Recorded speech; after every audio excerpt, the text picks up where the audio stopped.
All right, so I'm actually a little bit disappointed on this one. I got a call from this kid. I don't know this kid.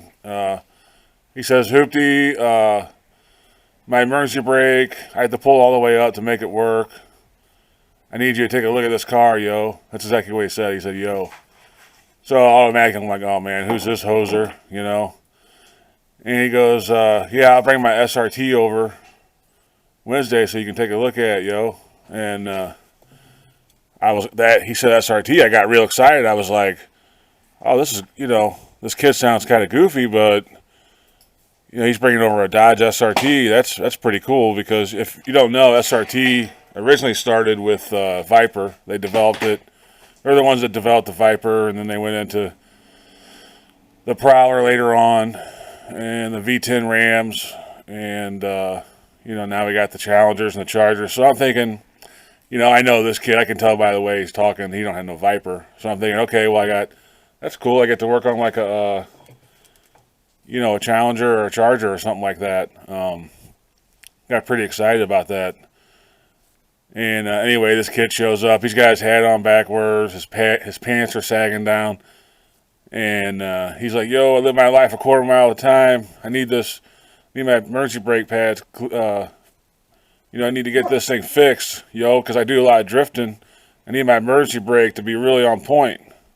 And I look at him. I say, you do a lot of drifting in that? He goes, yeah. And that, right away I'm disappointed because I'm thinking, well, Hoopties is going to have a Challenger or a Charger or something cool here, And what he brings me this neon.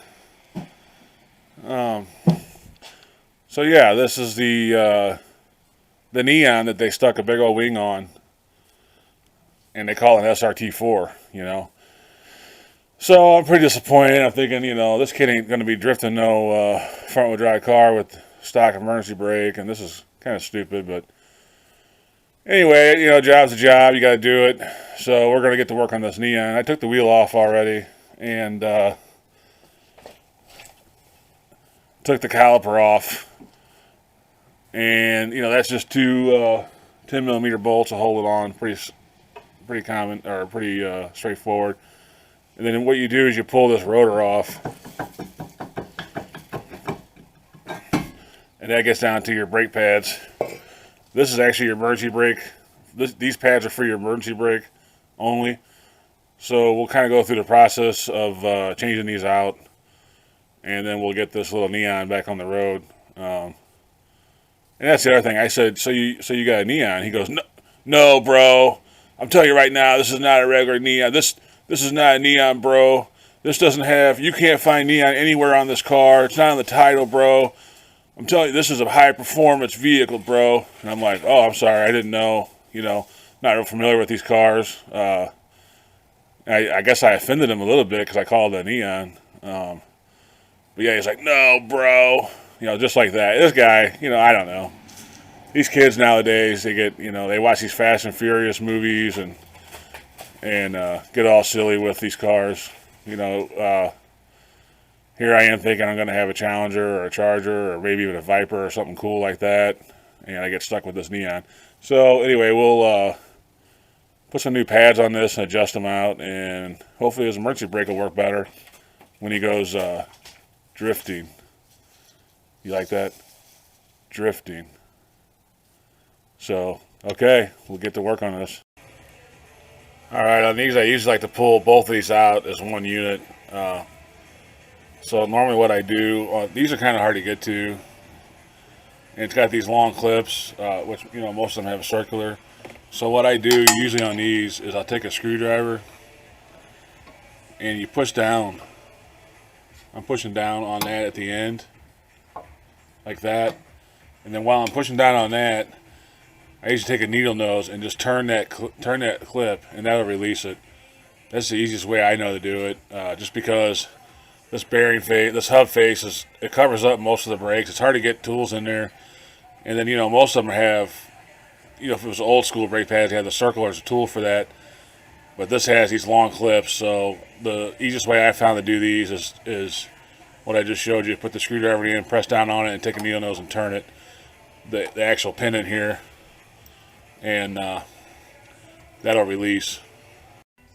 All right, for this top spring, you know, there's not a lot of room to grab with anything. It's very tight.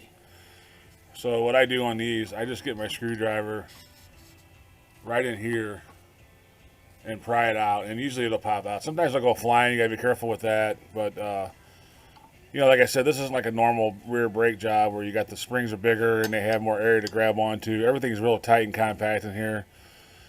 So yeah, just get your screwdriver up behind there, and you can usually pop that out.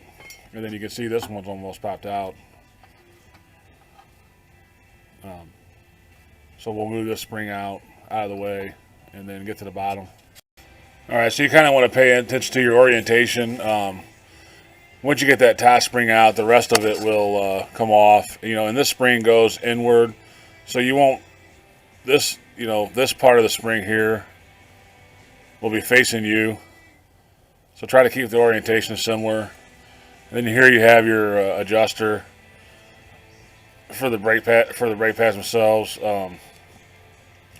You know, since these are new pads, we'll turn this all the way in, and then we'll move it out where we need it to be once we get everything back together and put the rotor on. You don't want these pads dragging real hard on the rotor. You want to get it to where it just kind of snug on there. So yeah, anyway, and then the other side just pops right off. And this is the mechanism that goes inside the car, the cables. This is what pulls the cables, or pulls the brake pads. And those just rest inside here like that. So now we're ready to put the new pads on, brake pads. All right, so all four of these pads are the same, so you can't really put them on wrong. The only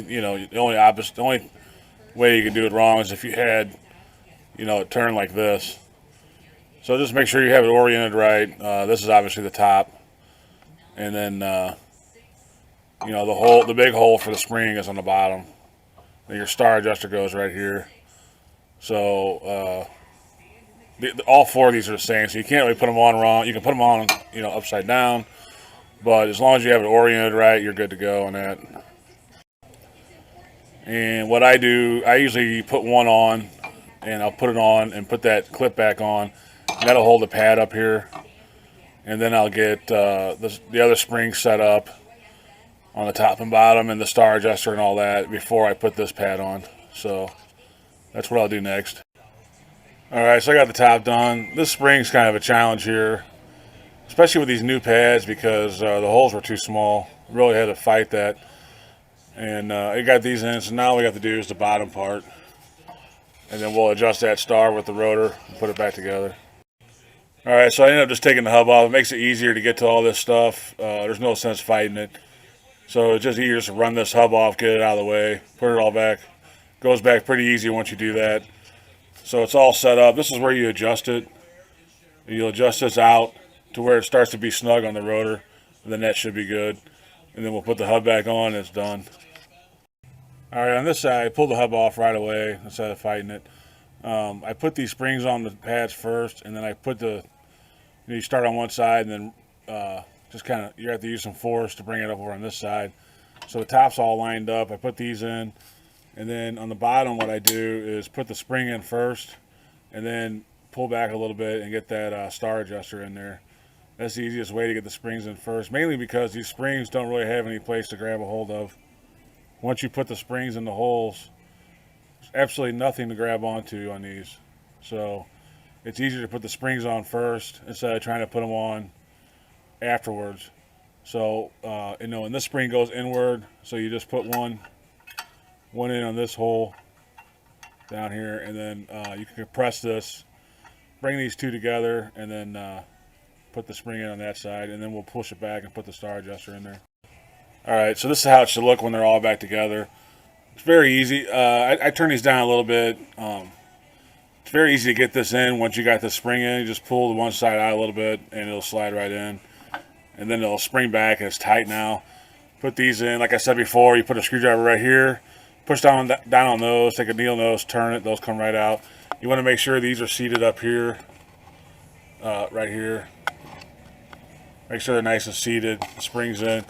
So that's basically it. What we do now, we'll put the hub back on, and then I'll put the rotor on and take it on and off a couple times and adjust this out until it's firm. And that's pretty much it. We may have to adjust the inside of the car a little bit because over time the cables stretch. And once they'll stretch, you have to adjust them. So there's no coming back from that. So anyway, that's basically the job on this. So we'll get this little guy back on the road, and he'll do the drift life or the Fast and Furious life or whatever he's into. This kid's kind of, I don't know, he's kind of weird. Doesn't pull his pants up. He came over here with his, like I said, he had his hat on backwards and his pants sagging, was calling me bro.